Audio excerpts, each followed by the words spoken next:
Mi grabación.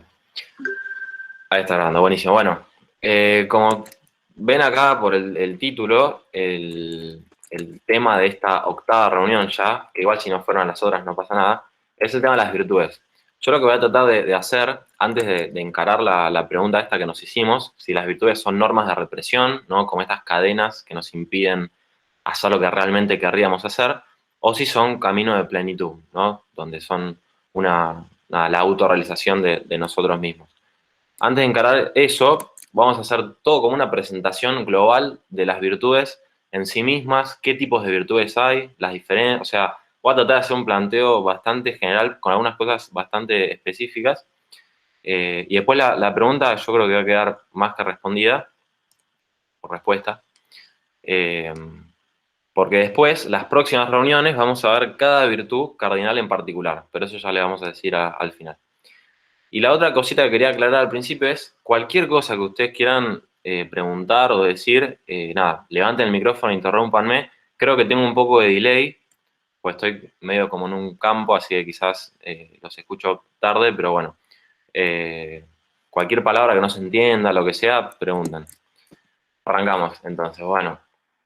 ¿Qué son las virtudes? La palabra virtud, no sé si sabían, pero viene en latín virtus, que a su vez viene de vis o vis, que significa fuerza, ¿no? Las virtudes son fuerzas. De hecho, muchos psicólogos hablan de fuerzas del carácter, por ejemplo.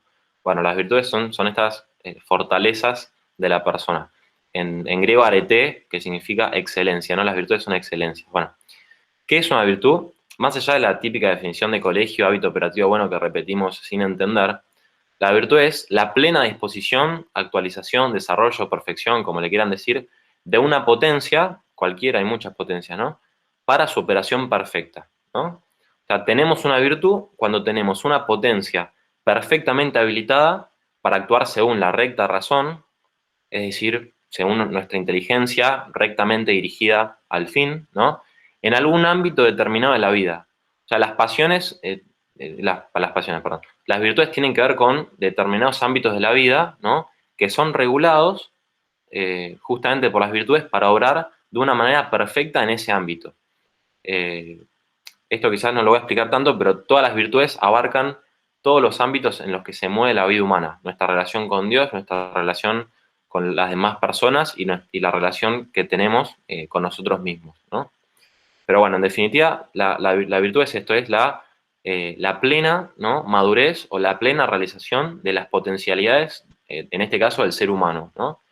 Eso es la virtud. Santo Tomás cita una expresión de Aristóteles que dice que las virtudes son lo ultimum potentia, o sea, lo último de la potencia, o lo último de la realidad de una potencia.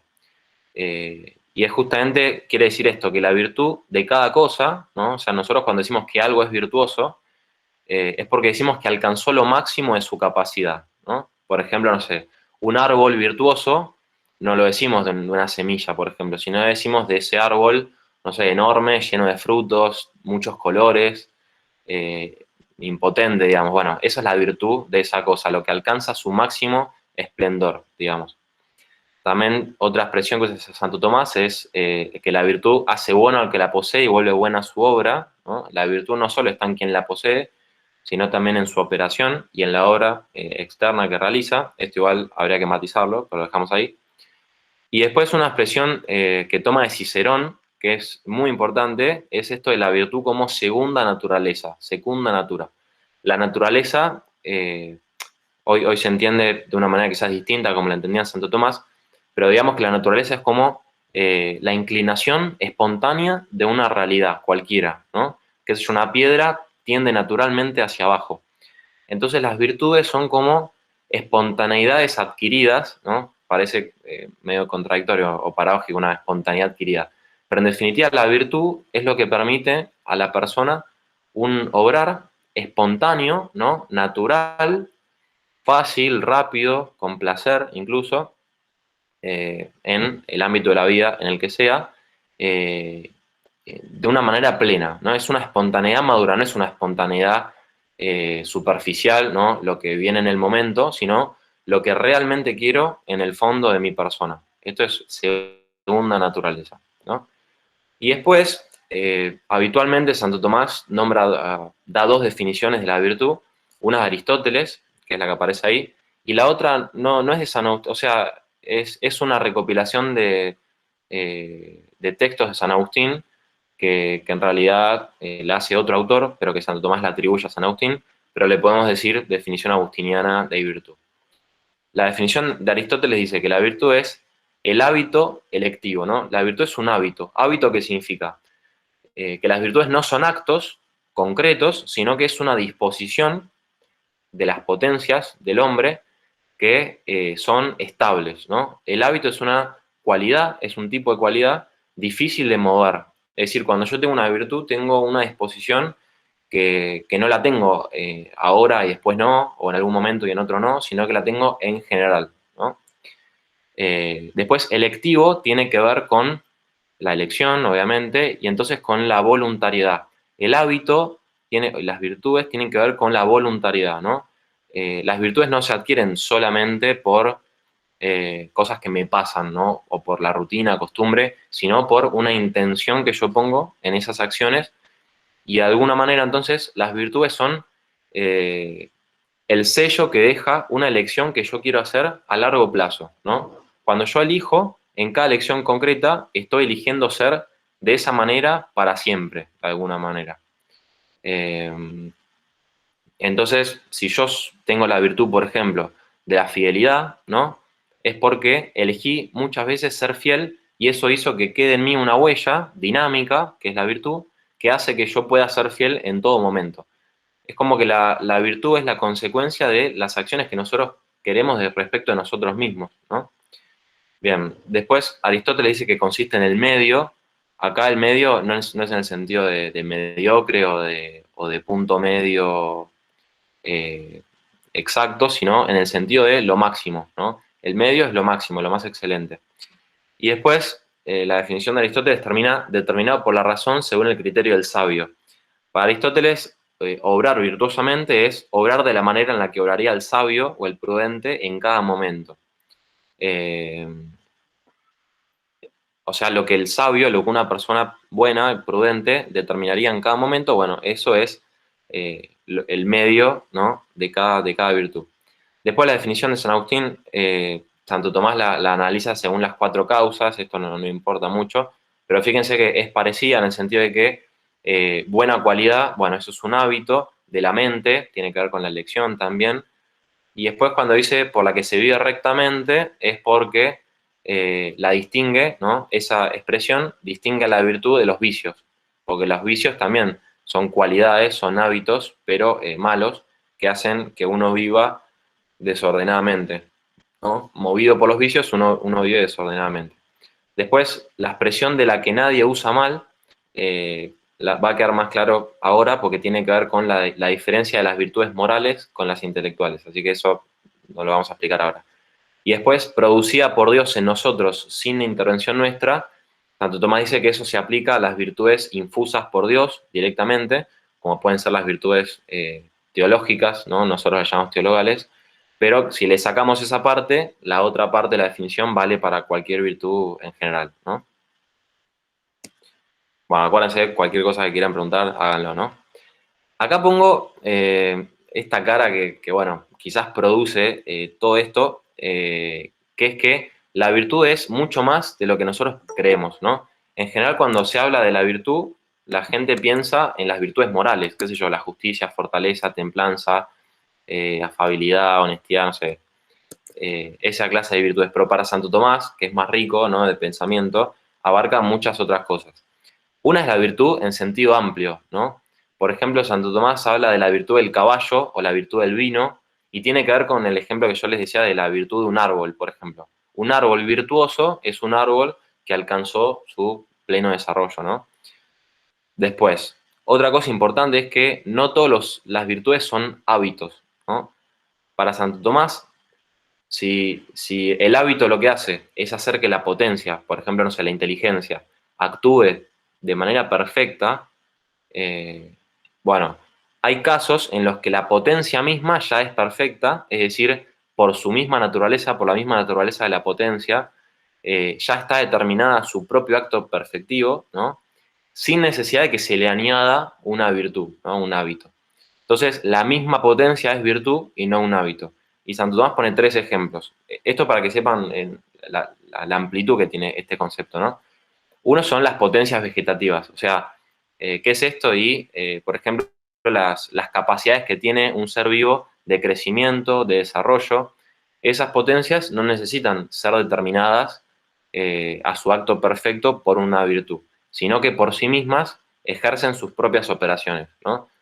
Cuando yo como, ¿no? ¿Qué sé yo? Mi digestión funciona sola, ¿no? No hace falta que yo le añada una virtud que haga que la digestión salga bien, salvo que, por ejemplo, no sé, tenga algún problema digestivo importante y me haga una operación, una cirugía, y eso se podría llegar a considerar un hábito añadido, supóngale, pero en el caso normal no. Bien. Después el intelecto agente, que eso, bueno, no importa. Y el que más me interesa es este de la potencia divina, ¿no? Santo Tomás dice que Dios es la virtud de las virtudes. La virtud se puede predicar de Dios y no solo de manera metafórica, sino de manera real, aunque obviamente de manera eminente, ¿no? Dios es la virtud por esencia, en el sentido de que Él es lo máximo de la perfección, ¿no? Bien, igual ese tema no lo vamos a ver. Después, otro tema que parece súper moderno, pero fíjense cómo no solo está en Santo Tomás, sino también en Aristóteles, es el tema de las virtudes y los vicios naturales, que hoy llamaríamos talentos y temperamentos. Hay gente, por ejemplo, que por nacimiento eh, está más inclinada a la paciencia. Hay gente que por temperamento está más inclinada a la ira. Hay gente que por temperamento está más inclinada a la templanza, etcétera, etcétera, etcétera, ¿no? Entonces es esta mejor o peor disposición a ciertas virtudes o vicios, por la propia idiosincrasia de la persona, ¿no? Esto no son virtudes en sentido pleno, pero son disposiciones para las virtudes. Después, una cosa muy interesante es, Aristóteles habla de virtudes heroicas o divinas, que para él son virtudes en las cuales Dios, ¿no? El Dios de Aristóteles, en su caso, movía al sabio por encima de su prudencia. Santo Tomás identifica esta noción de virtud heroica aristotélica con los dones del Espíritu Santo. Esto habría que explicarlo, pero bueno, lo nombro ahí.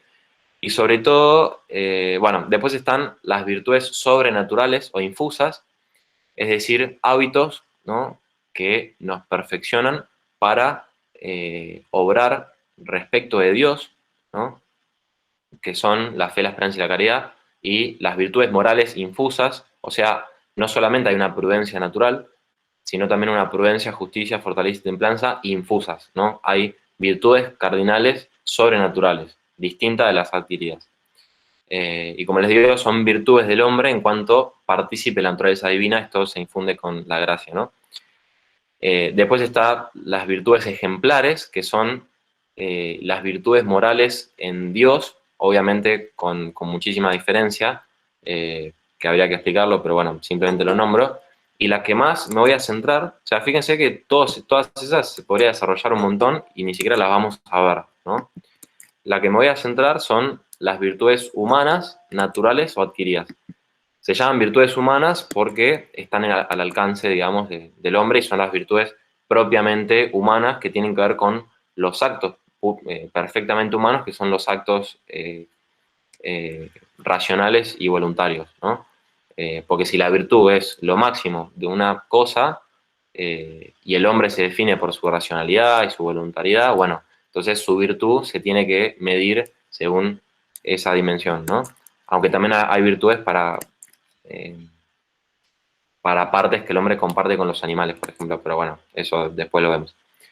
Eh, bien, las primeras de estas virtudes humanas, acuérdense, cuando quieran me frenan para lo que sea, son las virtudes intelectuales o dianoéticas, o sea, hay virtudes que perfeccionan a la inteligencia, ¿no? Ya sea la inteligencia especulativa, o sea, la inteligencia que busca conocer por conocer, ¿no?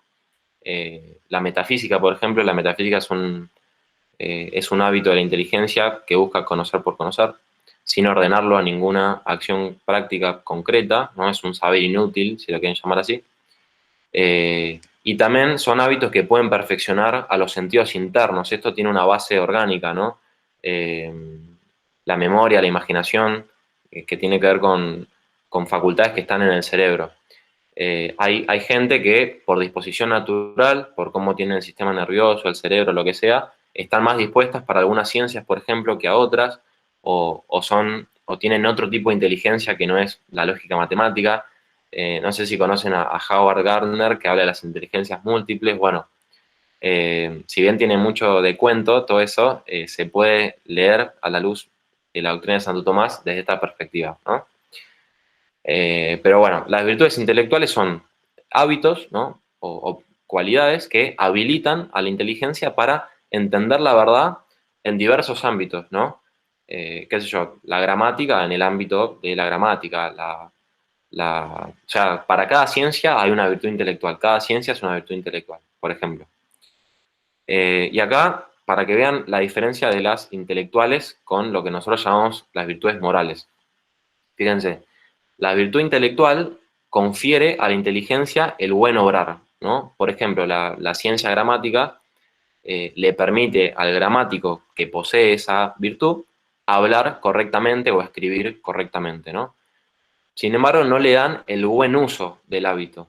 O sea, la virtud intelectual, justamente porque es de la inteligencia, no supone un apetito, ¿no? Una afectividad ordenada, ¿no? Podría haber una persona inteligente en el sentido de tener este tipo de virtudes que esté desordenada de manera afectiva y use, ¿no? Su hábito intelectual de una manera viciosa, desordenada, perversa, ¿no? Por ejemplo, el que sabe gramática, teniendo el hábito de la gramática, puede hablar mal a propósito, ¿no? Hablar mal a propósito, por ejemplo. Esto no es ocurre así o también puede ocurrir en el ámbito moral, no sé, ahí pongo el ejemplo de Mengele, que era no, el médico de los nazis, seguro lo conocen, que quizás tenía muchos conocimientos científicos, pero usaba su ciencia para, bueno, experimentación humana, que calculo que todos estamos de acuerdo que está mal. Eh, entonces, esto es el problema de la virtud intelectual, digamos, que hacen al hombre bueno, pero lo hacen bueno relativamente. Y por eso no son virtudes en sentido fuerte, porque la virtud en sentido fuerte tiene que hacer al hombre bueno absolutamente, ¿no? Entonces, la virtud intelectual hace al hombre bueno según un aspecto. Por ejemplo, lo hace buen científico o lo hace buen artista. El arte también es una virtud intelectual. O lo hace sabio, por ejemplo, ¿no? Eh, pero el hombre no es bueno por ser sabio o por ser artista, ¿no? Se puede ser un buen gramático, por ejemplo, y no una buena persona. Bueno, yo creo que con eso quedó claro. Después, el siguiente punto que está ahí son los hábitos intelectuales clásicos, ¿no? La sabiduría, que para Aristóteles ya era el máximo, la máxima virtud a la que podía llegar la inteligencia, que es la contemplación de las últimas causas de la realidad. O sea, cuando uno tiene un hábito en su inteligencia según el cual puede ver el fundamento de la totalidad de las cosas, bueno, tiene la sabiduría y para Aristóteles era el fin y la felicidad de la vida humana, por ejemplo. La contemplación del motor inmóvil y todo eso. Después la inteligencia, que no es la inteligencia, la potencia, la inteligencia como nosotros llamamos, sino lo que se conoce como el hábito de los primeros principios especulativos. ¿Qué es esto? Que parece medio un chino. Es que nosotros tenemos en nuestra inteligencia una presencia habitual, ¿no? Estable, constante, de ciertos principios especulativos sin los cuales no podemos razonar. Por ejemplo, el principio de no contradicción, ¿no? Nada puede ser y no ser a la vez y bajo el mismo aspecto. Ese principio especulativo está presente en nuestro modo de conocer, configurándolo de tal manera que no podemos pensar distinto al principio de no contradicción. Está como en la base del pensar intelectual, ¿no? A modo de hábito, ¿no? Por estar presente siempre. Después la ciencia, que no es una sola virtud, sino que son tantas virtudes como ciencias, ¿no? El arte, para Santo Tomás, por ejemplo, que es la recta razón respecto de las cosas por hacer, es decir, el artista tiene determinadas normas intelectuales o incluso imágenes y formas intelectuales que aplica a una materia particular, ¿no? Por ejemplo, vos tenés la idea de tal persona y la aplicás con pintura, lo que sea, a una tela, por ejemplo, ¿no? Y después la prudencia, que es intelectual, por estar en intelecto, pero es moral, porque tiene que ver con los actos humanos, ¿no? Entonces la prudencia es una virtud medio mixta, porque es intelectual, porque está en la inteligencia, pero tiene que ver con el obrar humano, ¿no? Entonces es moral según su objeto, ¿no? Lo otro no importa. Después una frase que los invito a buscar el artículo en el que Santo Tomás dice esto es que la prudencia es la virtud más necesaria para la vida humana. Eh, lo digo porque es alta frase y me quería ponerla, pero habría que explicarla. Después, si quieren, les paso el artículo donde dice, donde explica San Tomás esta frase, ¿no? Bueno, acá un cuadro de las virtudes que les acabo de nombrar, lo salteamos, y después pasamos a las virtudes morales o éticas. ¿Hasta acá alguna pregunta, algo? Estoy como hablando hace un montón. No sé si nadie tiene... O es todo muy claro o es todo muy confuso. O venimos bien. No, todo perfecto. Acá Miguel, Ahora iba Miguel a tiene poner un una par de pregunta. preguntas para que... Miguel te va a preguntar una Dale, pregunta, dale, ¿vale? mandale. Dale. Una preguntita.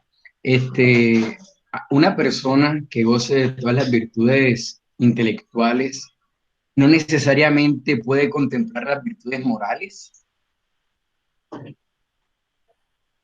O sea, porque, a ver, Bueno, ahora justo íbamos a ver eso. bueno, No se diga más. No, pero bueno, Tengo otra pregunta. Sí, para empezar, bueno, igual le digo algo a Miguel y ahora te dejo, Juan. Para empezar, las virtudes intelectuales no están conectadas para Santo Tomás. Es decir, que no se pueden tener todas las virtudes intelectuales. eh, Se pueden tener algunas o varias, pero no todas, por lo menos en estado perfecto. Imagínense un hombre con absolutamente todas las ciencias. Bueno, es medio imposible, ¿no? Bueno, las virtudes morales sí están conectadas, eso quizás lo íbamos a ver después, y queda a ver, y eso quizás venía más ahora, bueno, qué relación hay entre las virtudes intelectuales y morales, si se puede tener unas sin las otras, etcétera, ¿no? Pero ahora lo vemos, Miguel. Vos, Juan, ¿qué querés preguntar? quería preguntar, me llamó la atención cuando dijiste que, o sea, que la metafísica estaba en el intelecto, algo así, dijiste. Claro, sí, sí, sí. La metafísica es casi lo mismo que la sabiduría, ¿no? Lo que dije de la sabiduría, del conocimiento del fundamento, de la realidad, de las últimas causas de lo real, bueno, sería la metafísica. De hecho, la palabra metafísica no está en Aristóteles, está sabiduría, pero es casi lo mismo. Bueno, gracias. Bien. Bueno, vemos esto un poco para responder a Miguel entonces. Virtudes morales. Las virtudes morales tienen que ver con, si las virtudes intelectuales tienen que ver con inteligencia, las virtudes morales o éticas tienen que ver con el apetito, ¿no? El afecto. El apetito, nosotros apetito nos referimos cuando tenemos hambre. En Santo Tomás no significa eso, ¿no? Significa una inclinación, ¿no? Inclinaciones del hombre eh, ante un bien, ¿no? Inclinación del hombre o la tendencia del hombre ante el bien, ya sea espiritual, sensible, ordenado, desordenado, no importa eso. Eh, Real, aparente, más allá de eso, el apetito o el afecto es eso. Es la respuesta que el hombre tiene ante la presencia de algo que considera bueno, ¿no? Esto puede ser de dos tipos, ¿no? El apetito son varias facultades, por lo menos tres. La voluntad, que es un apetito espiritual, que no tiene un órgano corpóreo, ¿no?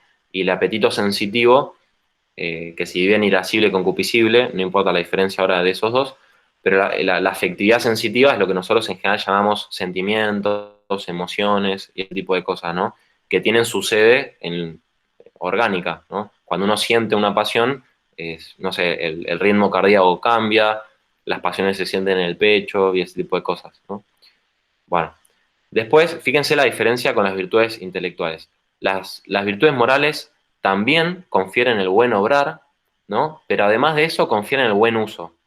¿Qué quiere decir esto? Que uno no puede actuar mal movido por la virtud moral, ¿no? O sea, uno no puede hacer mal uso de la virtud. Uno puede obrar por fuera de la virtud moral, porque uno es libre, entonces puede, no sé, teniendo la virtud de la templanza, hacer un acto concreto de intemperancia, pero no es usando el hábito de la templanza que tiene, sino por fuera o en contra de esa virtud que tiene, que por demás está decir que le va a costar, ¿no? Porque si uno tiene la virtud, le cuesta mucho actuar de la manera contraria a la virtud. Lo más fácil es actuar según, ¿no?, la virtud, dejándose llevar por la virtud, ¿no? Pero bueno, la virtud moral lo que hace es que el hombre no solo actúe bien, sino que sus actos sean absolutamente buenos, ¿no? Eh, entonces, hacen al hombre bueno absolutamente. Entonces, son virtudes en sentido fuerte. Estas son las virtudes propiamente hablando.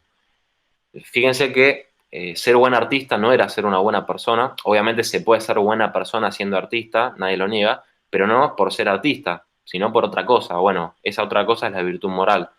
Entonces, tener buena voluntad, ¿no? Para nosotros tener buena voluntad significa tener buenas intenciones. Bueno, acá obviamente no significa eso.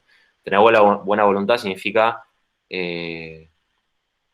obrar bien, ¿no? Eh, y, y actuar bien en serio, ¿no? No solamente como eran en las intelectuales. El hombre, por eso el hombre prudente, justo, fuerte y templado es el hombre bueno, y no así el hombre artista o el hombre gramático, lo que sea, ¿no? Eh, entonces, eso quería dejar en claro como diferencia de la virtud moral con la intelectual. La virtud intelectual no supone que el afecto de la persona sea recto. Como les digo, puede haber un buen artista, pero que sea un perverso, ¿no? En cambio, la virtud moral sí. La virtud moral ordena la afectividad humana, ¿no? En orden al bien o en orden al fin. Bien, eso, si queda claro, buenísimo. Y después, acá el tema de Miguel, que son los últimos dos puntitos de la diapositiva. Que es que la virtud moral consiste esencialmente en esta tendencia apetitiva o afectiva hacia un bien, ¿no? Pero supone la recta razón, o sea, supone la prudencia. La prudencia es la directora, ¿no? La madre, genitrix virtutum, la madre de las virtudes, porque dirige todo el obrar moral. O sea, la vida moral humana está regida por inteligencia, por una inteligencia práctica, ¿no? Que no es simplemente conocer lo que hay que hacer universal, sino conocer lo que hay que hacer aquí y ahora, ¿no? En concreto. Que eso es lo que conoce la prudencia. La prudencia, el acto propio de la prudencia es preceptuar, o sea, imperar al ser humano para que actúe conforme a la realidad, ¿no? Entonces, ¿se puede ser bueno y no inteligente? Sí y no. Porque se puede ser bueno y no tener, qué sé yo, una ciencia o no tener tal arte, ¿no? O no saber de metafísica, ¿no? Obviamente que se puede ser bueno sin ese tipo de inteligencias, pero no se puede ser bueno sin la inteligencia práctica, sin la inteligencia moral, porque no se puede ser bueno sin saber lo que hay que hacer, ¿no?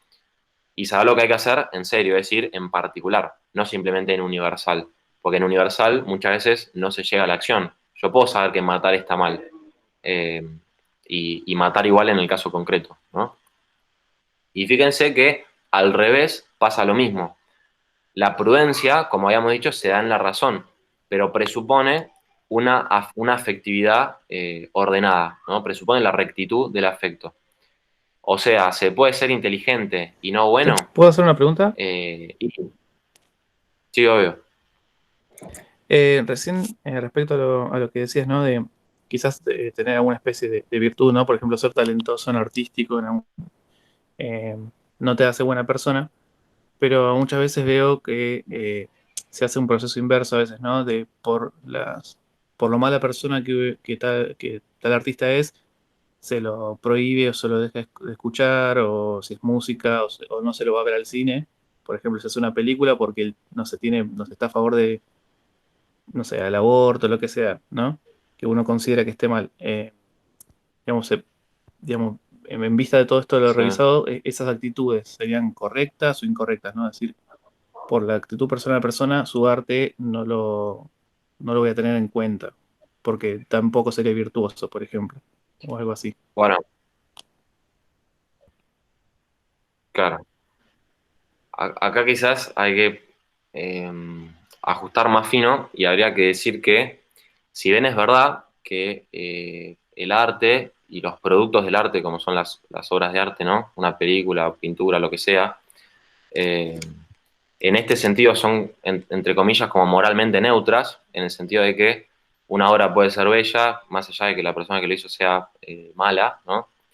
Sin embargo, a través del arte se manifiestan, además de cosas bellas, valores o ese tipo de cosas, ¿no? O sea que el arte en sí mismo considerado es moralmente neutro, pero en la práctica, en la realidad concreta, eh, es bueno o malo, ¿no? O sea, eh, el artista o usa mal su hábito de arte o lo usa bien, ¿no? Entonces, yo creo que si bien uno puede apreciar muchísimo obras de arte que vengan de personas con las que uno no está de acuerdo en su moralidad, por ejemplo, sí es verdad que en las obras de arte se trasluce la moralidad de una persona muchas veces. Y muchas obras de arte hacen que uno, bueno, eh, qué sé yo, no sé cómo decirlo, o sea, obras de arte lo llevan a uno, lo inducen a uno a hacer cosas malas. Por ejemplo, una película que trate de, no sé, matar a, no sé, cualquier cosa, no sé qué ejemplo poner, y puede ser bella artísticamente, puede estar bien hecha, lo que sea, puede tener buenos planos, no sé qué, pero el mensaje que transmite no es moralmente neutro porque se trata de una obra, ¿no? De arte. O sea, habría que ser, lo que veo es que habría que hacer mucho más matices. Pero en principio, una obra de arte puede ser bella, independientemente de la persona que lo hace, sea buena o mala, porque lo que veo es que la persona buena o mala que lo hace, no hace la obra en cuanto que es buena o mala persona, sino en cuanto que es buen artista, ¿no? Ese es el punto. Pero bueno, sería un tema bastante a discutir, ¿eh? Perdón, Eh, pero bueno, esto, sí, Juaco. no, siguiendo esa línea que estábamos hablando recién, entonces uno podría decir que en las virtudes intelectuales a veces o podés llegar a encontrar un reflejo de las virtudes morales, éticas de la persona,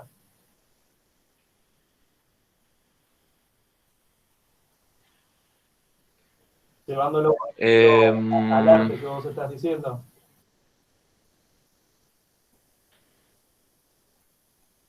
sí, sí, sí, en ese sentido sí. Y también es verdad que eh, las virtudes intelectuales que uno tiene, bueno, justamente en concreto uno siempre las termina o usando bien o usando mal, o sea, usando para bien o usando para mal.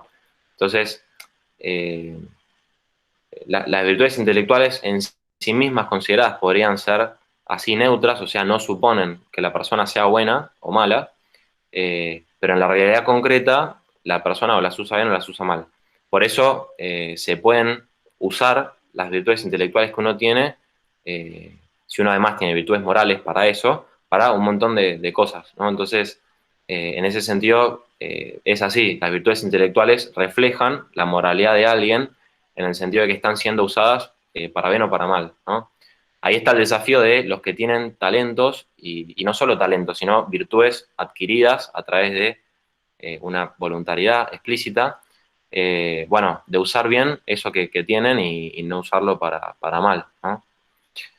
Bien. Y también lo que quería dejar en claro es que la prudencia, llamémosle inteligencia moral o inteligencia práctica, que es más marketinero, la inteligencia moral supone la rectitud del afecto. O sea, no se puede ser prudente si se tiene una afectividad desordenada. ¿Por qué? Porque la prudencia tiene que ver con la elección de los medios en orden al fin, ¿no? La elección de los medios en orden al fin. Pero el fin, para que sea prudencia, la elección de los medios, el fin tiene que ser bueno, tiene que ser debido, tiene que coincidir con el fin que realmente planifica al ser humano. Y esa rectitud del fin está dada por la disposición del afecto, ¿no? O sea, el hombre se ordena al fin de manera conveniente, perfecta, adecuada, gracias a las virtudes morales. Lo digo de otras palabras. Las virtudes morales disponen al afecto del hombre para que él se encuentre de una manera ordenada respecto de su fin perfectivo. Y la prudencia lo que hace es ordenar las acciones humanas para que conduzcan a ese fin al cual el hombre tiende espontáneamente, ¿no? Hay una especie como de connaturalidad o familiaridad de la persona buena respecto de lo que le hace bien, ¿no? Y por eso las personas virtuosas sí o sí son inteligentes en este sentido moral y tienen mucha fuerza intelectual en este sentido moral, y aún así pueden ser personas muy sencillas, ¿no? Porque se trata de una familiaridad con el bien. O sea, las personas buenas actúan, saben qué hay que hacer porque son buenas, ¿no? No hace falta ser un científico moral, o sea, tener la ciencia moral en la cabeza, o incluso saber todas estas cosas para ser una buena persona, ¿no? Se puede ser sencillo, pero esa sencillez te da una familiaridad con el bien que hace que vos sepas qué hay que hacer, ¿no? Bueno, eso también espero que le haya respondido a Miguel, ¿no? Las virtudes morales se pueden tener sin la ciencia, sin el arte, sin la sabiduría, pero no sin la prudencia. Y la prudencia se puede tener, no se puede tener sin las virtudes intelectuales, morales, ¿no? Sí se puede tener la ciencia, el arte, la sabiduría sin virtudes morales, ¿no? Pero no la prudencia sin las virtudes morales. Bueno.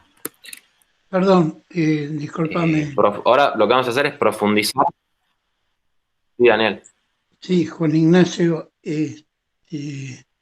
¿no caemos en una especie de moralismo? Me pregunto, ¿no es cierto?, con respecto a las virtudes. En un moralismo tienen que ser morales. No termino yo, o sea, toda tu exposición me pareció excelente, pero bastante complicada, ¿no?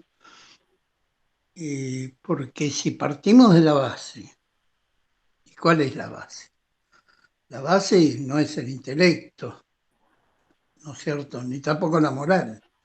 La base es que la idea del hombre que tenemos, y la idea del hombre que tenemos es imagen y semejanza de Dios. Y hay mucho intuitivo, es decir, durante siglos el hombre subsistió, sobrevivió sobre lo que consideraba que era bueno y lo hacía intuitivamente sin todo este despliegue intelectual, el cual, por supuesto, no, para nada yo estoy en contra, al contrario, hemos progresado una enormidad.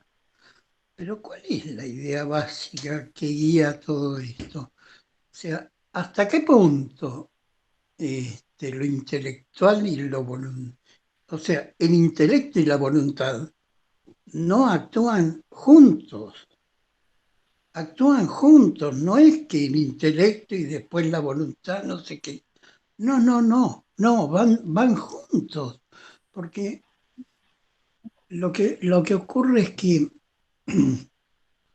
tanto teniendo esa idea de hombre, tenemos que introducir el tiempo.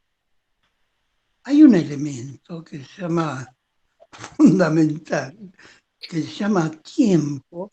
Bueno, sí, quizás eso sería otro tema. No, pero no, lo que sí, Daniel, perdón. tema. No me quiero ir a Heidegger. No, voy a esto. Tiempo en el sentido de acto humano. A eso voy. Bueno, como buen abogado, obviamente, lógico. Sí. Lo que digo es que humano, me quedo con lo que dijiste. Las conductas humanas son mi especialidad, así que por eso te digo que todo el panorama, no sé si le sirve a todos o estoy diciendo un sacrilegio, pero sí, el acto humano es de acuerdo a la idea de imagen. ¿Cómo? Sí, Daniel, perdón, disculpe que lo interrumpa, pero justo mencionó que es abogado y bueno, resulta que yo también soy abogado y Ah, qué bien. así que no, me interesó lo que usted está diciendo, pero claro, tal vez nos vamos a ir por el lado más jurídico, el acto y la voluntad y todo esto. Entonces, para seguir manteniendo el eje en la parte de las virtudes, si quiere podemos hablar después más jurídicamente en otro momento, pero No, ahora... colega, no, discúlpeme, colega, pero no es una cuestión jurídica. No, es una cuestión antropológica. Antropológicamente, ¿de dónde partimos? Así que no estoy en el ámbito jurídico, ni cosa. El acto humano es tanto jurídico, moral, ¿no? El acto humano es, digamos, universal, ¿no? Bien, por decir una cosa. Pero no estoy hablando jurídicamente, ¿eh? Estoy hablando más antropológicamente que otra cosa. Y Santo Tomás partió de una base para hacer todo eso, ¿no es cierto? ¿Y cuál es Sí, la sí, base sí. en la que partió Santo Tomás? Yo, Sí, Daniel, yo creo que entendí el punto, eh, y coincido. O sea, acá la distinción de inteligencia y voluntad es quizás una que hacemos nosotros, pero en la práctica se dan muy juntas. Eh, pero bueno, si querés, al es final más, hay toda una serie. nada, del encuentro, si te quedan algunas cosas más por decir, las decimos si Santo, querés. Así Santo seguimos. Tomás da una serie, Digo, por una cuestión de tiempo. Santo Tomás da una serie de pasos con respecto al acto, ¿no es cierto?, al acto moral. Termina, Sí, no es que termine, sino hay una conclusión y después continúa con, por ejemplo, la sentencia. Primero está la deliberación, ¿no es cierto? En fin, hay toda sí. Pasa que hay una sí, sería medio complejo profundidad, verlo ahora, por eso. hay una profundidad de Santo Tomás que continúa la noción antropológica básica de la que él parte. eh, Por eso, disculpame, la exposición me pareció buenísima, pero, viste, a mí me dejó un poco, no, en fin, necesitaríamos unas cuantas reuniones. Sí. Bueno, disculpen, Claro, sí. lo que parte de la Bueno, filosofía, por suerte vamos a seguir. ¿Cómo?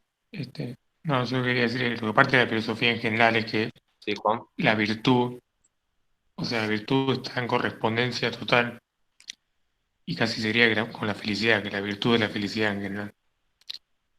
Por eso, mayor conocimiento de la virtud, mayor capacidad de felicidad, ¿no? Y bueno, yo, por ejemplo, no creo en eso. No creo que en la felicidad, o sea, vaya a la felicidad la virtud. La virtud va al bien, concreto y contingente. La Pero felicidad está en la ética, está en otra cosa. la ética Es es decir, estudiar las virtudes también. sí, Igual yo creo bueno, que, igual pero creo que de se las... hubiese. Ah, bueno, igual yendo quizás medio de tema. Perdón que los corto, Daniel, perdón que te corte de No acá. hay ningún problema, Después, ningún si querés, problema. discutimos esto al final. Perfecto. Bueno, ¿Cómo no? para seguir, lo que yo tenía pensado, vino bien el parate igual, porque ahora un poco lo que íbamos a ver es, bueno, las virtudes morales, concretamente, ¿no? En la afectividad espiritual, ¿no? La voluntad, y en la afectividad sensitiva, en los apetitos sensibles, ¿no?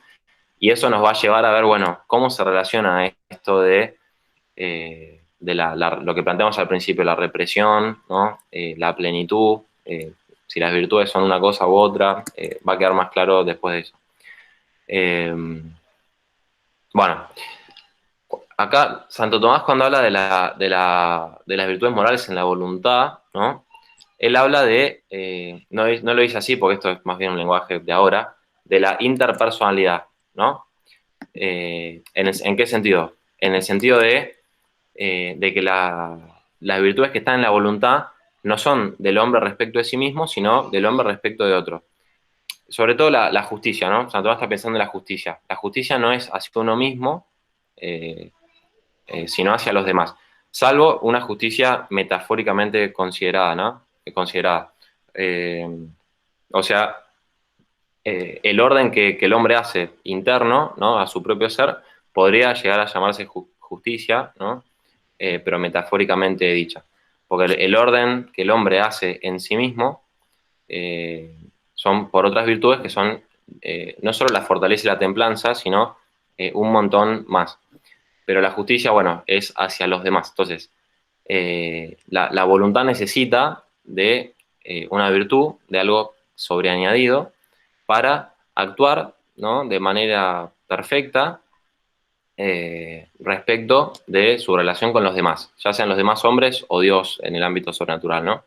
Pero bueno, en principio esto es necesaria. Lo que yo quería dejar en claro es que para ser plenamente virtuoso, para ser una persona plenamente desarrollada, no nos podemos desarrollar solos, ¿no? La persona humana es una persona que su bien personal total supone su bien en desarrollo con las personas con las que se rodea, ¿no? Con la vida en sociedad.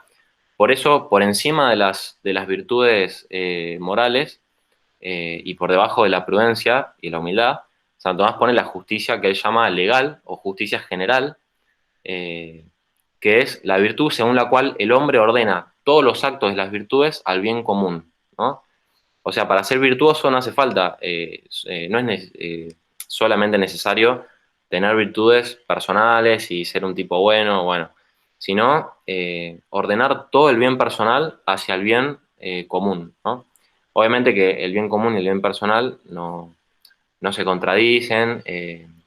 Esto, bueno, quizás habría que hablar muchas otras cosas, ¿no? Acá todo el tema del derecho a la justicia, pero más allá de eso, el tema que quería recalcar era que el bien humano total supone la interpersonalidad, ¿no? Sobre todo la amistad, que para Aristóteles es una forma de justicia. Bueno, Una pregunta. y después las virtudes morales. Sí, Tomás. El bien común, ¿se puede decir que es como superior o más importante que la búsqueda del bien personal, ya que radica con el tema del prójimo o del otro dentro de la sociedad? Sí, sí, pero sin oponerlos, ¿no? O sea, que el bien común sea más importante no hace que el bien personal sea malo o que no pueda ser. O sea, para mí se da como una relación directamente proporcional. Cuando uno más busca el bien común, más sale beneficiado personalmente. Y cuando uno realmente se quiere hacer bien a uno mismo, más tiene que buscar el bien común, ¿no? No sé si me explico. No es que el bien común es algo que súper distinto de lo que yo quiero profundamente, ¿no? O que mi bien personal total supone, nada, desligarme de todas las personas porque las otras personas me limitan, ¿no? Sino que me parece que una visión adecuada de la propia realidad y de las relaciones interpersonales supone que el enriquecimiento personal se da en la medida en que uno se abre a los demás, ¿no? Y la apertura a los demás, al prójimo y a Dios, como quieras llamarlo, natural y sobrenaturalmente, termina volviendo en un beneficio propio mucho mayor, ¿no? O sea, es verdad que el bien común es superior, es mejor, lo que quieras llamarle, pero nunca están compitiendo, ¿no? Justamente como no están en el mismo nivel, sino que son jerárquicos, se pueden buscar cada uno en su grado y cumplirse plenamente, ¿no? Perfecto, sí, Eh, sí, sí. Se de entendió hecho, una cosita que agrego, que esto ya lo notaba Aristóteles, es que los diversos regímenes, ¿no? Políticos hacen que la virtud de cada ciudadano sea distinta. ¿En qué sentido? En que hay una forma de ser virtuoso en una monarquía que es distinta a la manera de ser virtuoso en una democracia, que es distinta a la manera de ser virtuoso en una república, etcétera, etcétera, etcétera, ¿no? Si nosotros vivimos en una sociedad que impide la virtud, bueno, tendríamos que rebuscárnosla para ser virtuosos, pero fíjense como ya Aristóteles notaba esto, ¿no? Que para empezar la política está ordenada, perdón, que la ética se ordena a la política, la política para Aristóteles era lo máximo, ¿no? Pero más allá de eso, de que según la comunidad en la que estoy, mi manera de ser virtuoso es distinta, ¿no? Claro, Bueno. sí. Ahora, disculpa, Sí, Dani. Juan Ignacio, el bien común es la relación de la parte al todo, o el todo a la parte, ¿no es cierto? Partiendo de ahí, actualmente, por ejemplo, el derecho fundamental es la vida.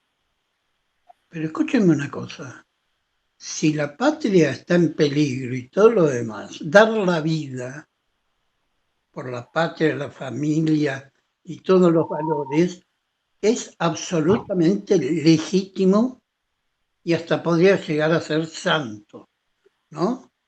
Entre comillas, santo es una exageración, pero como deber moral, como justicia, es totalmente justo y legítimo. Por eso la vida no es un valor absoluto, como hoy quieren, como pretenden, ¿no? Es decir, un bien absoluto y por el otro lado abortan. O sea, ya sabemos en lo que estamos viviendo. Por el otro lado, lo que iba a decir, a ver si me acuerdo, porque un problema de calendario tengo. ¿Vos qué decías? ¿Cómo decías, Juan Ignacio? Hola. ¿De qué? No sé de qué. Lo último que dijiste, ¿cómo es? No, tratar de responder un poco a lo que dice Tommy, de no oponer, ¿no? El bien particular o el bien personal del bien común, ¿no? Eh, Claro, pero bien. quería centrarme más que nada en esto de lo que se llama justicia legal o justicia general, que es la virtud por la cual la persona, ¿no? Ordena todos los actos de las virtudes al bien común, ¿no? Claro, pero la justicia Sin conmutativa meternos. también, Claro, la justicia bueno, conmutativa todo ese tema también hace no al me bien quería común. meter porque Sí, ya veo. quería entrar en la Pero división de justicia. sí, no, pero todo es Para, justicia. para responderle Todo es brevemente a justicia. Daniel, quería decirle que en Platón está el debate ese de si puede ser mejor o si puede ser perjudicial hacer lo correcto. Y Sócrates lo que argumenta es que no. O sea, siempre para el alma, la justicia es lo que deja como una buena huella en el alma siempre. Incluso después de la muerte, el que muere con gloria es recordado y tiene una fama inmortal, por lo tanto, alcanzar la Sí, inmortalidad dando la vida es por mejor eso, que vivir, morir, que vivir en el oprobio, ¿no? Por pero, eso es bien. pero escúchame, Jordi, si Sócrates toma la cicuta, ¿por qué es? ¿Ustedes se acuerdan? Lo hace por el bien común, no Bueno, lo hace por él. perdón que intervenga nuevamente. Me parece que la idea de, o sea, con la pregunta que yo le hice a Juan Ignacio fue una pequeña inquietud acerca del bien particular o el bien común, pero me parece que de nuevo nos estamos desviando de la cuestión principal que son las virtudes, ¿sí? Así que disculpe Daniel, pero bueno, me parece que teniendo en cuenta que ya es No, medio tarde. estoy completamente de acuerdo porque me interesa más la opinión sobre la represión. Bueno, eso igual lo A vamos a ver, ver un poco más adelante, Vamos pero, a llegar a eso. pero Queremos llegar con el tiempo. listo, por eso quiero que podamos seguir porque ya son las 11:05, 11:06 y ya bueno, hay gente que mañana ya se tiene que levantar temprano y por eso ya gente se fue ahora, así que bueno, para no perder más minutos, ¿sí? Seguí, por favor, Juan Ignacio. Claro. Gracias, Tommy, mis por disculpas. trabajar por el bien común. Bueno, con esto ya vamos entrando un poco en este tema de la represión, porque en general cuando se habla de reprimir o no, si la moral se trata de reprimirse o de liberarse, ¿no? Tiene que ver sobre todo con cómo uno maneja la pasionalidad, ¿no? En general se reduce el discurso moral a eso, a que en realidad es bastante importante, ¿no? Gran parte de la vida moral es cómo uno regula sus emociones, sus sentimientos, ¿no? Entonces, ya estamos como entrando en ese tema. Porque, bueno, para empezar lo que hay que decir es que la afectividad sensible o apetitos no son comunes a nosotros y a los animales. Los animales también tienen afectividad sensible. ¿Qué es esto? Lo explico en dos palabras. La afectividad sensible es la tendencia hacia un bien sensible, concreto, como fruto de haber sido conocido por los sentidos o externos o internos, ¿no? Es decir, el animal, por ejemplo, la oveja que ve al lobo y sale corriendo, bueno, al ver al lobo, ese conocimiento hace que la oveja actúe de una determinada manera. Por ejemplo, se le produce a ella la pasión del temor, ¿no? Entonces huye. Por ejemplo, ¿no? Ese es un ejemplo bobo. Entonces, la oveja, por ejemplo, capta con su estimativa, diría Santo Tomás, el valor vital que tiene el lobo para ella. Es decir, capta al ver al lobo, además de captar su color, ¿no? Su estatura, con los sentidos externos, con la estimativa, el animal capta el significado o el valor vital concreto que tiene ese animal para su supervivencia, y eso produce una respuesta afectiva. La afectividad sensible, ¿no? Es el principio de todas estas respuestas afectivas que nosotros llamamos pasiones, o hoy en día se llaman sentimientos o emociones. La palabra emoción y sentimiento no está en Santo Tomás, aparece en Descartes, pero bueno, no importa. Pero tiene que ver con estos movimientos sensitivos respecto de bienes concretos, particulares, sobre todo que tienen que ver con la supervivencia en los animales, ¿no? Y en el hombre, así considerados en cuanto comunes a los animales y a nosotros, no son sujetos de virtud, en el sentido de que, nada, si la virtud es esto propio del hombre, bueno, en este sentido no se habla de virtud en este tipo de apetitos. O sea, los animales no tienen virtudes, por ejemplo. Sí tienen otras cosas que no nos vamos a meter. Bueno, pero en cuanto a estos apetitos participan de la razón, o sea, en el hombre, toda su afectividad sensible está como ordenada y elevada hacia lo espiritual, ¿no? Hacia su inteligencia, su voluntad, lo que el hombre quiere, ¿no? Lo que el hombre conoce, las decisiones, toda la pasionalidad, los sentimientos, las emociones, en el hombre deberían estar ordenadas, ¿no? Y obedeciendo hacia su parte superior. Y en este sentido, necesitamos virtudes para regular nuestra pasionalidad, ¿no? Nuestras emociones. El tema es qué significa esta regulación, si represión o no, eso viene después, pero bueno, lo que digo es, nuestra afectividad tiene estos movimientos propios que necesitan ser regulados por virtudes que se agreguen a estos apetitos para que sean subordinados o regulados por la razón, ¿no? Y entonces se ordenen a el bien integral de la persona. Entonces, la virtud moral en la afectividad sensible, que es, bueno, su conformidad o adecuación con la razón. Bien, eso, una primera cosa.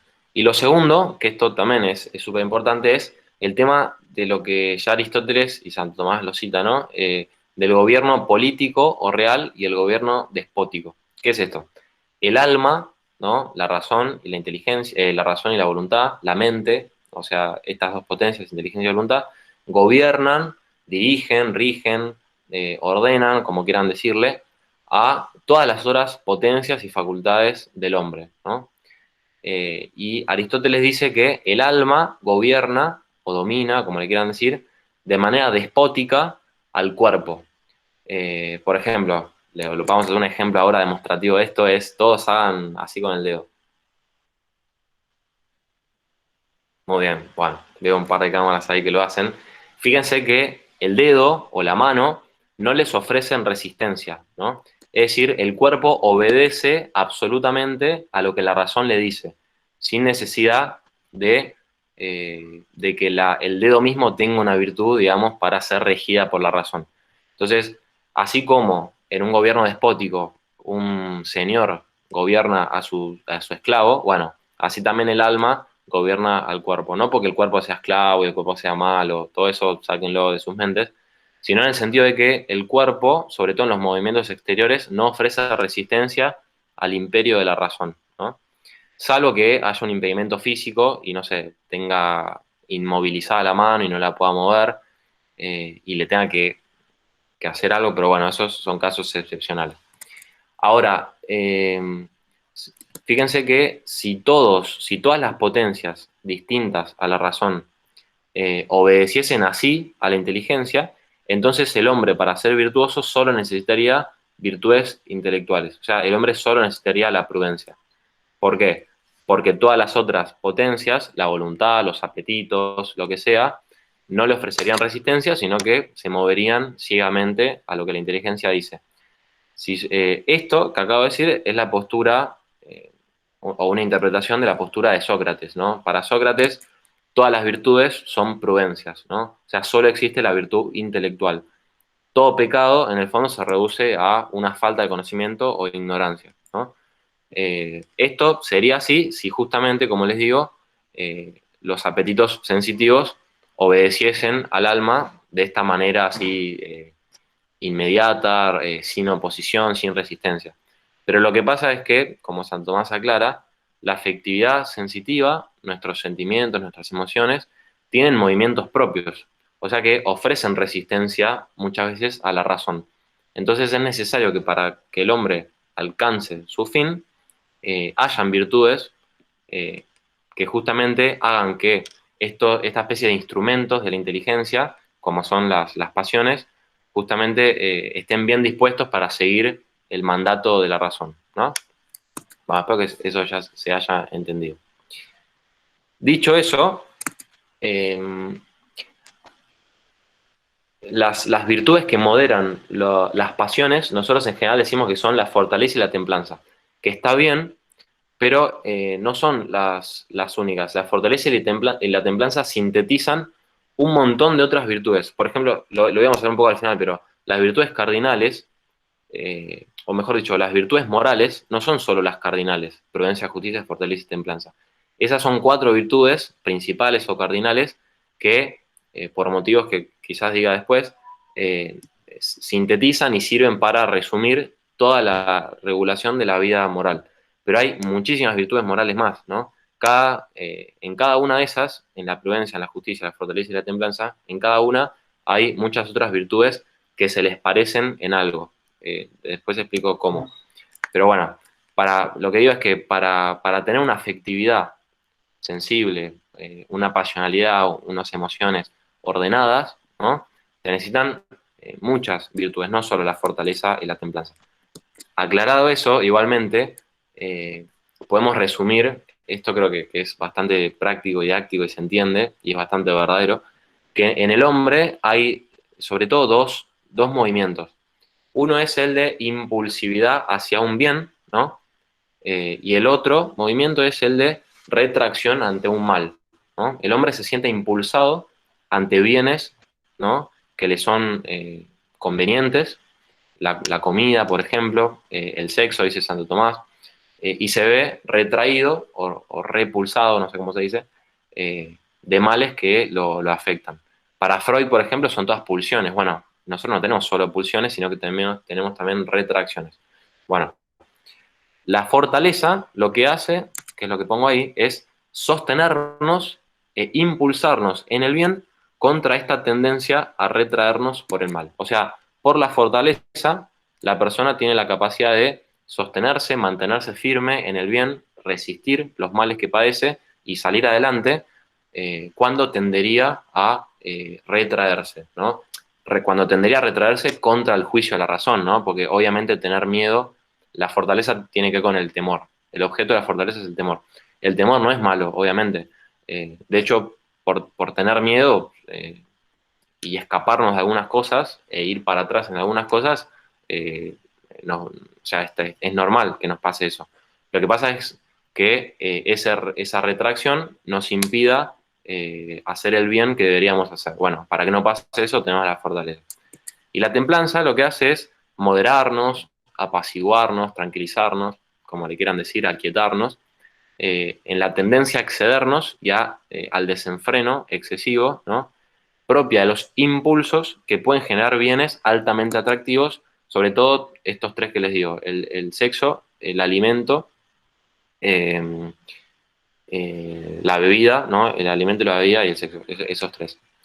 Entonces, bueno, básicamente la fortaleza y la templanza sintetizan todas las virtudes que tienen que ver con la regulación de la vida emocional humana para que se integre al bien propio del hombre. Bien, y acá llegamos un poco a la pregunta que planteamos al principio. Las virtudes y las pasiones, ¿no? ¿Hay que reprimir las pasiones? ¿Cómo es esto? Bueno, para los estoicos sí, ¿no? Para los estoicos la virtud es apatía o apace, ya no sé cómo es en griego, me parece que es apatía. O sea, impasibilidad. Apatía es sin patos, ¿no? O sea, sin padecer, no padecer. El hombre virtuoso para el estoico es un hombre que no puede existir con pasión. Lo que pasa es que los estoicos entienden por pasión a los afectos desordenados. Muchas veces nosotros también hablamos de las pasiones directamente como ya impulsos desordenados o movimientos sensitivos desordenados. Y en este sentido, hablar de una pasión desordenada sería tautológico, ¿no? Pero Santo Tomás dice, bueno, los peripatéticos, o sea, la escuela que fundó Aristóteles, ¿no? Los peripatéticos, dicen que el hombre virtuoso puede existir con las pasiones, pero reducida al medio, es decir, ordenada por la razón. Entendiendo por pasión, no no afecto desordenado, sino todo movimiento de la afectividad sensible. Y entonces, por eso Santo Tomás dice que los estoicos y los peripatéticos en el fondo están diciendo lo mismo. ¿Por qué? Porque el hombre virtuoso es verdad que no puede existir con pasiones desordenadas.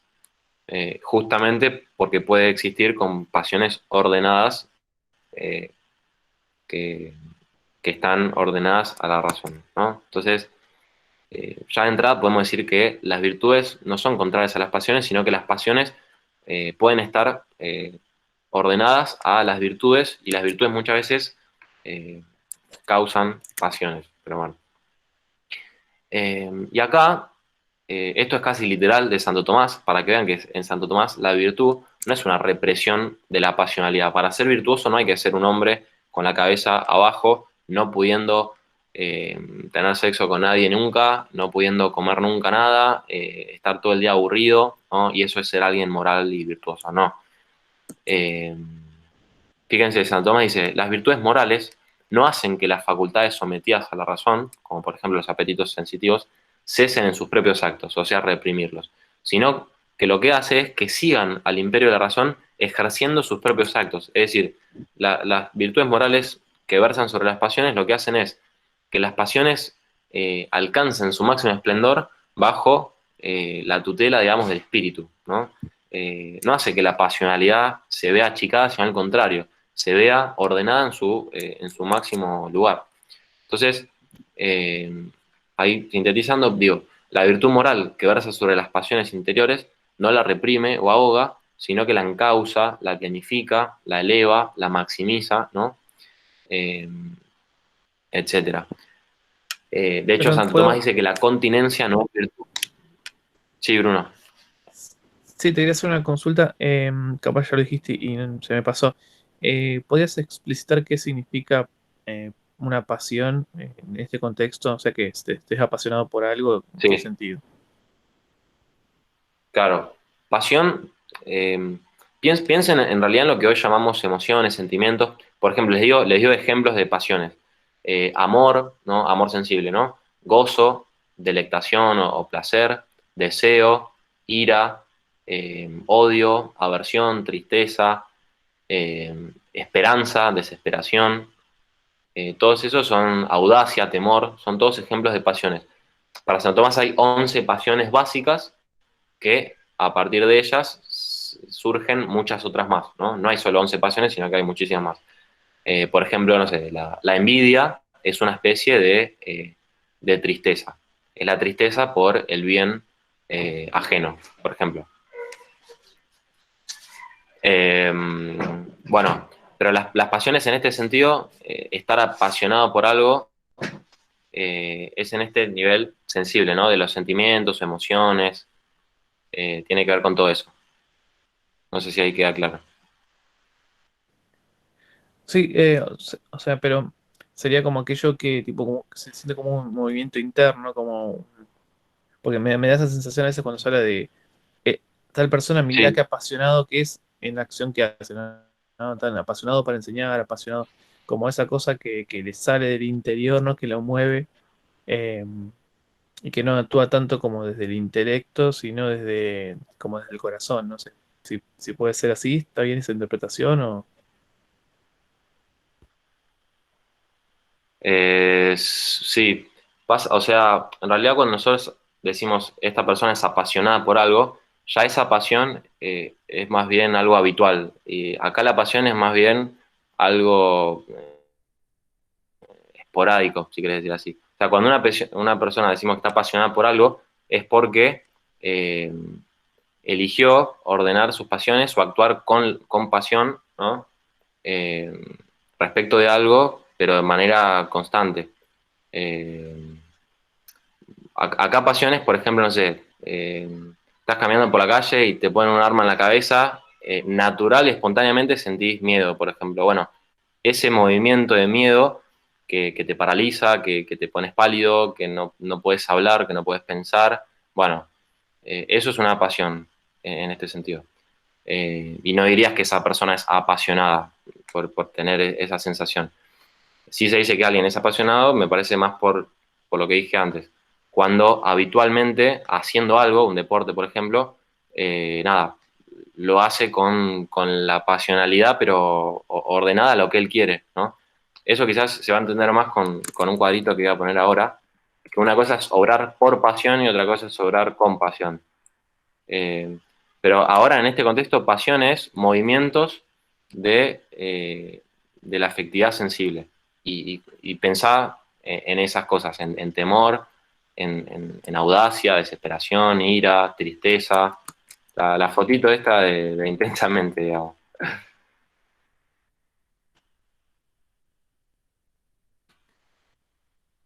Perfecto. Bueno. Y después, Juan Ignacio, una cosa, esto de la continencia. ¿puedo decir una La cosa? continencia que es. Sí, Daniel. Sí, ¿sabés qué es lo que estoy notando? Que la pasión en realidad se da en, por supuesto, parte del alma y de sus potencias, pero también en el cuerpo. Es decir, yo si tuviera que dar un ejemplo de pasión, por ejemplo, futbolísticamente hablando, eh, Maradona y Messi. Maradona es la pasión y Messi es la habilidad, la técnica, la maravilla, pero la pasión, como uno lo... ¿ah? Es clarísima. ¿O me equivoco? Disculpe. Sí, sí, no, está bien. Eh, sí, sí, o sea, está muy bien lo que decís, es que implica algo corporal. Las pasiones, Santo Tomás las definía en relación con movimientos del corazón, ¿no? Por ejemplo, la ira es el apetito de venganza con ardor de la sangre en el corazón, dice Santo Tomás. O sea, lo formal de la ira es apetecer la venganza, o sea, cuando alguien te hace algo malo, por ejemplo, querer vengarte, de una buena manera, obviamente, si es virtuoso, pero eso implica, por lo menos lo que San Tomás conocía de la biología de su época, que te arde la sangre, ¿no? Por eso nosotros decimos me hierve la sangre. Esa expresión viene de ahí, de cuando estamos enojados, nos hierve la sangre, entre comillas, en el sentido de que sentimos eso en el pecho, pero sí, implica eso, esa cuestión corporal. Pero tenía más que ver lo que decís con lo que decía Bruno, así que te digo lo mismo que él, digamos. Eh, lo que sí quería dejar en claro ahora es este tema de que Santo Tomás dice que no es virtud, sino algo que se parece a la virtud, porque dice esto, dice, la, la continencia es que la razón, ¿no? No se deja llevar por los impulsos de las pasiones, sino que se mantiene en el bien, por ejemplo, ¿no? Entonces, una persona continente es alguien que sabe lo que está bien y a veces, nada, o muchas veces tiene impulsos o retracciones pasionales contrarias a lo que él sabe que está bien y no las escucha, ¿no? Sino que se contiene, tiene autodominio, autocontrol y hace lo bueno que tenía que hacer. Para San Tomás, eso, ¿no? Esa mecánica no se parece a la virtud, pero no es virtuosa, porque para que haya virtud, para que haya un acto bueno pleno, eh, tanto la razón, ¿no? Que en este caso está perfeccionada, como las pasiones tienen que estar bien dispuestas, tienen que ser los dos virtuosos. O sea, para que un acto sea plenamente virtuoso, no es suficiente solamente la perfección de la razón que se contiene ante los movimientos de la pasión fuertes, sino que el hombre virtuoso es aquel que llegó a tener la pasionalidad ordenada a lo que la razón quería, ¿no? Obviamente, Santo Tomás aclara que las pasiones muchas veces te pueden sorprender, pero en general al virtuoso no, y uno puede, bueno, no seguir ese impulso. Pero la continencia, o sea, vivir todo el tiempo, o sea, que tu vida moral se resuma en aguantarte lo que te gustaría hacer, pero sabés que está mal, bueno, eso no es la virtud para San Tomás, sino que vos, sabiendo que está bien y actuando bien, tengas toda tu pasionalidad también apoyando esa decisión y ese conocimiento, ¿no? Y después, algo muy importante es que, de hecho, no solo las virtudes no anulan a las pasiones, sino que para Santo Tomás, como un poco traté de explicar recién, para que haya virtud perfecta, tienen que haber pasiones, ¿no? Esto nos suena raro viniendo de, no sé, un cristiano, cuando tenemos tan fuerte esta idea de que las pasiones son malas, hay que reprimirlas, qué sé yo. Pero lo cierto es que Santo Tomás es tan realista en el sentido de que tiene tan en claro que el bien integral de la persona no es solo su alma, su espíritu, la inteligencia, el universal, lo que sea, sino también su corporeidad, sus pasiones, sus impulsos, sus sentimientos, sus emociones, que una persona auténticamente virtuosa, fíjense lo que dice, cuanto más perfecta sea la virtud, mayor pasión induce, ¿no? Y la operación buena del hombre, en el sentido de perfecta, va acompañada de pasión. Lo mismo que media en ella el ministerio del cuerpo, ¿no? O sea, el hombre virtuoso no es un hombre allá utópico, desencarnado, apático, sino que es un hombre que todos sus propósitos espirituales, si quieren decirlo así, están acompañados por una vida emocional también muy intensa, en orden a esos fines que él se propone. Por eso un poco el cuadrito que pongo acá, que una cosa es la pasión antecedente y otra la consecuente. Esto es esquemático y sirve mucho para algunas cosas, ¿no? La pasión antecedente al juicio de la razón, ¿no? O sea, cuando yo siento antes de pensar, una cosa así sería. Cuando yo siento antes de pensar, o sea que, y actúo, ¿no? Como fruto de eso, o sea, actúo por pasión, esa pasión arrastra, ¿no? O inclina a mi parte superior, la inteligencia y voluntad, y hace que el acto sea menos humano, en el sentido de que sea menos voluntario, y por eso disminuye la moralidad del acto, para bien o para mal, ¿no? O sea, si yo es más virtuoso, por ejemplo, dar limosna por tener la virtud de la misericordia, que puede ser una virtud, que dar limosna porque, nada, justo ese día me dio pena la persona, ¿no? Entonces, bueno, me dio pena, entonces le di limosna. Obviamente está perfecto dar limosna, ¿no? Pero si vos solo lo hiciste, o en parte lo hiciste, porque fuiste movido por la compasión, ¿no? Así pasional, disminuye la bondad del acto. O sea, no siempre que la pasión sea antecedente hace que el acto sea malo, obviamente, pero sí disminuye su moralidad, ¿no? En este caso hace que sea menos bueno, aunque es bueno. Si es que le sea, das ahí no limosna estaría, por caridad, ¿no? Pues tampoco. ¿Cómo? perdón, ahí no sería medio kantiana, esa postura no sería medio kantiana, o sea que no estarías actuando por el hecho de tener tas binobornas, sino que estás actuando por lo que te manda las pasiones y por la compasión que se dice la persona, y no por dicha sería. la postura kantiana más bien sería actuar sin pasiones, ¿no?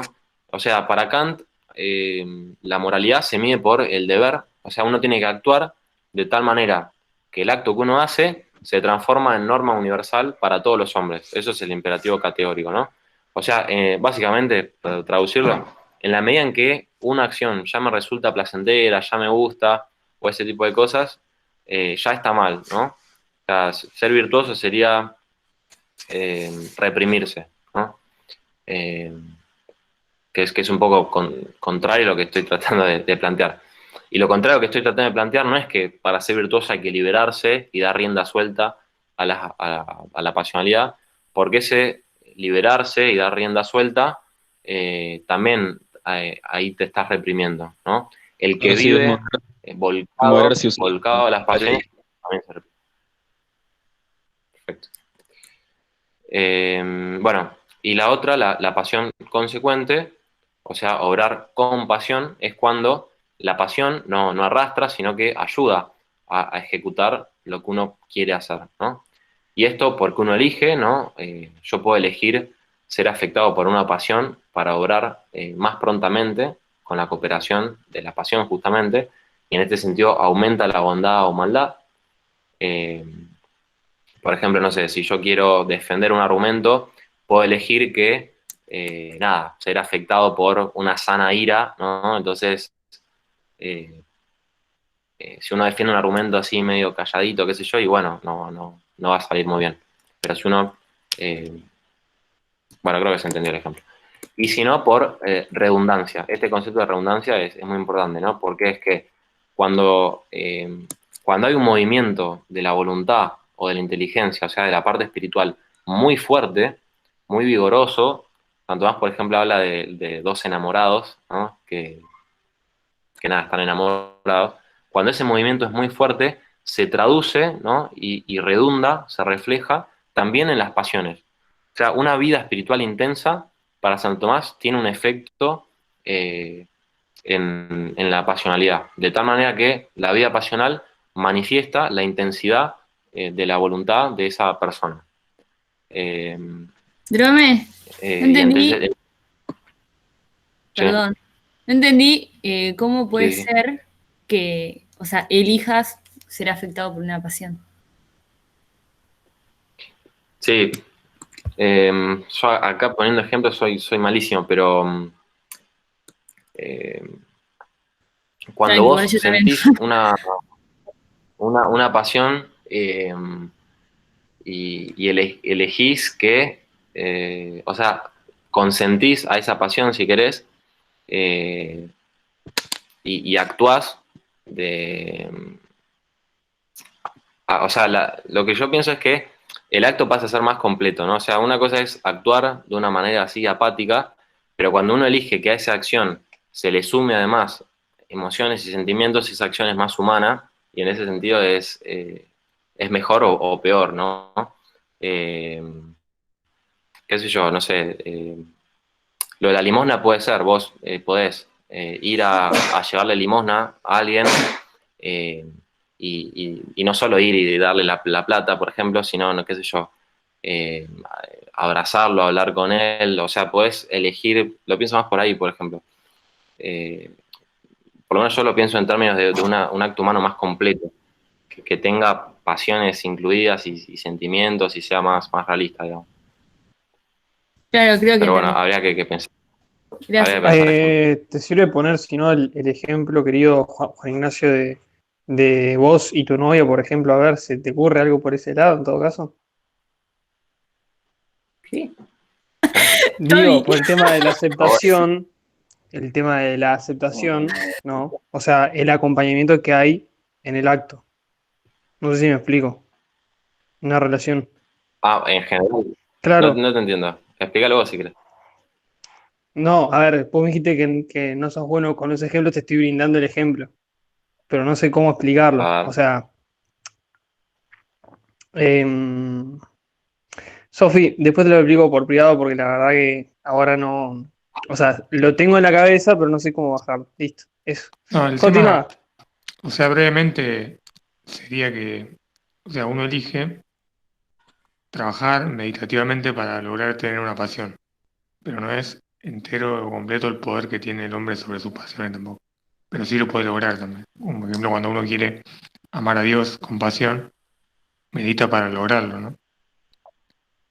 Pero la perfección está en la voluntad más que en tener el sentimiento. Sí, sí, va por ahí. Eh, bueno, bueno, eso era un poco todo el planteo que quería hacer. Eh, Obviamente hay más cosas, por ejemplo, la causa, las virtudes, no lo vimos. Por ejemplo, la, la conexión de las virtudes, que es un tema súper importante, porque no solo hay que considerar las virtudes en particular, sino el orden que tienen las virtudes, eso es la personalidad, ¿no? La personalidad es ese conjunto ordenado de hábitos que pueden ser buenos o malos, o sea, puede ser una personalidad virtuosa o una personalidad viciosa. Pero en todo caso, sea cual sea la personalidad, es importante considerar la conexión y la lógica que tienen las virtudes. Hay virtudes más importantes que otras, hay virtudes más secundarias y subalternas, etcétera, ¿no? Tampoco vemos si el tema del crecimiento de las virtudes, si las virtudes pueden crecer, si pueden disminuir. La respuesta es que sí, ¿no? O sea, tener la virtud no es ser lo máximamente perfecto que uno puede ser, sino ser lo suficientemente perfecto como para obrar según la recta razón, ¿no? Eh, de hecho, el término de la educación de una persona es eso, que tenga la virtud suficiente como por su propio juicio, sin estar sometido a sus padres, ¿no? Pero eso no es todavía ser lo suficientemente perfecto que puede llegar a ser en total. La virtud puede crecer. Ni tampoco vemos el tema de la permanencia de las virtudes, o sea, qué virtudes permanecen o no después de la vida presente, qué virtudes quedan en el cielo. Ese también sería un tema interesante. Pero bueno, quería hacer este planteo de qué es la virtud, creo que se entendió, y los diferentes tipos de virtudes, su relación, su diferencia, ¿no? Pero bueno, nada, eso. Eh, los próximos encuentros va a ser sobre las 4 virtudes cardinales, que no son las 4 virtudes más importantes, ¿no? La humildad, por ejemplo, es parte de la templanza, y uno podría pensar que la parte es inferior al todo, digamos, pero la humildad está por encima de la templanza, ¿no? Porque no es parte de la templanza por el hecho de que sea menos importante, sino por otra cuestión que no, si quieren, los que se quieren seguir quedando, si quieren lo explico, pero bueno, no lo veríamos. No son las más importantes, pero sí son los 4 ejes, ¿no? Cardinal viene de eje, sobre los cuales giran un montón de otras virtudes, ¿no? Y cada una la veríamos en las próximas 4 reuniones. Pero bueno, creo que con este planteo se entendió cómo las virtudes no son normas de represión, no reprimen a la persona, sino que la conducen, ¿no? La limitan, pero de una buena forma de limitación hacia su propia perfección, ¿no? Por mi parte, vamos hasta acá. Si alguno quiere preguntar algo, alguna idea que tiene y quiere decir, no sé, lo que quieran, lo charlamos, pero ya los que se quieran ir se pueden ir.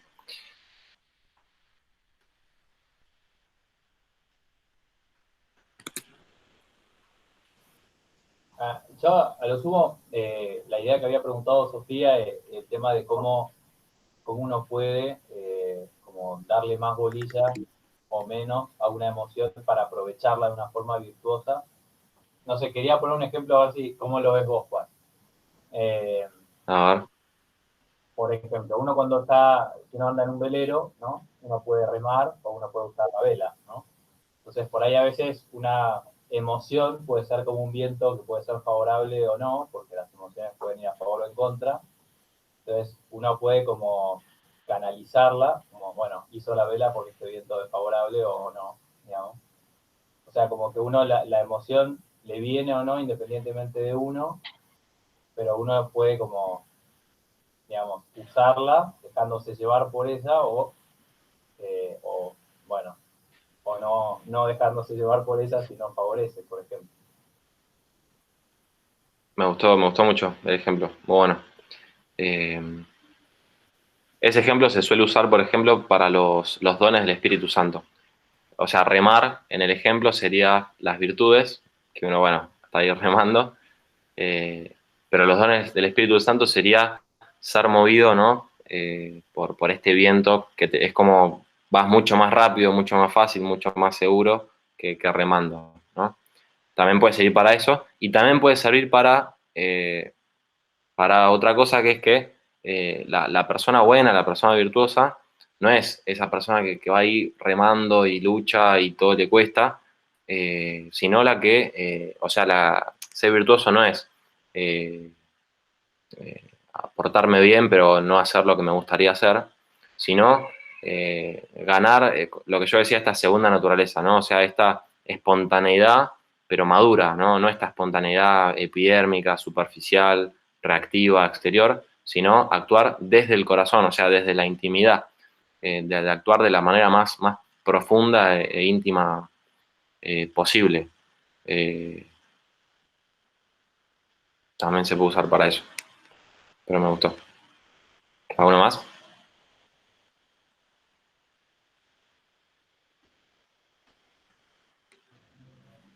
Una preguntita, ¿ve? Este, ¿Cuál es la diferencia entre el pensamiento de Santo Tomás y el de los peripatéticos, era? Porque, o sea, si al final todo va de que las pasiones deben causarse por la razón, es lo mismo que decían los de la escuela de Aristóteles, ¿no? ¿En qué difieren Santo Tomás y ellos? Digo, no sé si me habré perdido en alguna parte. Sí. Claro, acá Santo Tomás, en algún sentido, también estaría de acuerdo con los estoicos en esto. O sea, cuando él plantea este tema, dice que los dos dicen lo mismo de manera diferente.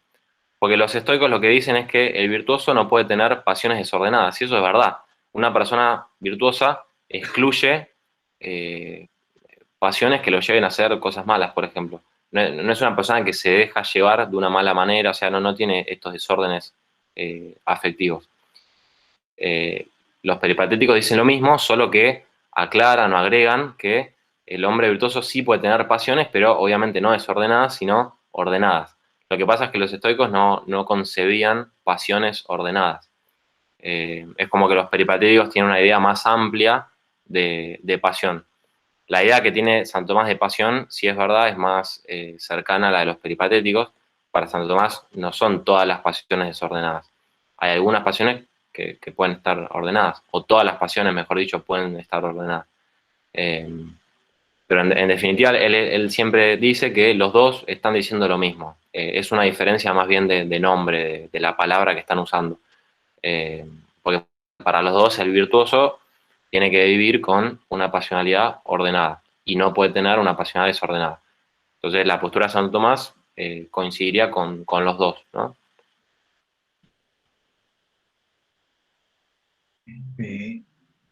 Y gracias. Y otra cosa era, en cuanto a la premisa que habías dicho antes y que me quedó, era que las virtudes ordenaban a la sociedad o por lo menos al hombre al bien, ¿cierto?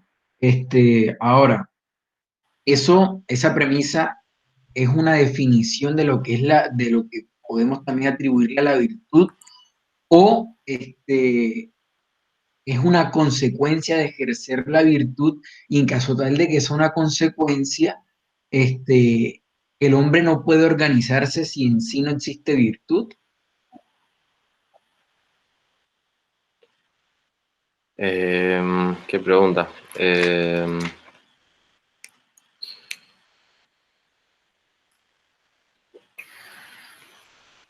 O sea, para mí el hombre, claro, no parto del final. No creo que pueda organizarse si no existe virtud de cada uno de sus miembros, digamos. O sea, no puede haber una comunidad comunidad organizada suena mal, pero no puede haber una comunidad organizada sin que todos los miembros particulares estén ordenados, ¿no?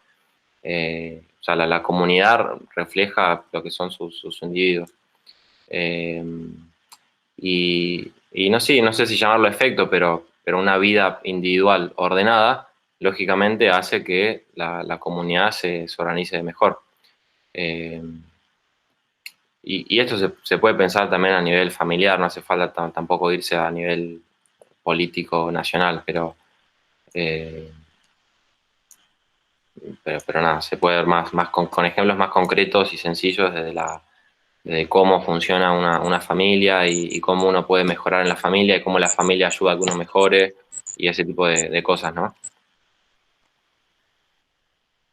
Sí, Juan, eh, una cuestión. Es muy buena la pregunta porque no solamente desde el punto de vista sociológico, sino el tema de la pasión es desde un principio en cuanto a la formación de la personalidad. Y después la personalidad va a afectar al todo, ¿no?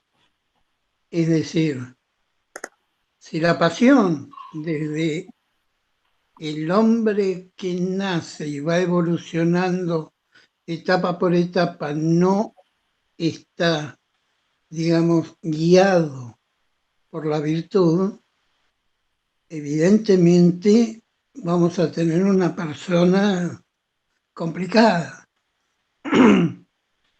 No sé si esto responde a la pregunta o completa un poco la pregunta que hacía, no sé si Pedro. ¿Me explico? Hay un ejemplo. Sí, que puede por ahí. Sí, hay un ejemplo que yo no sé si es verdad, lo escuché en años, muchos años. Pregúntenle a sus profesores de griego o de los que sepan mucho sobre los griegos, ¿no? Pero a mí siempre me quedó grabado. Me acuerdo que algún profesor alguna vez me dijo, nos dijo a toda la clase que los griegos, cuando se les moría un amigo, iban al velorio,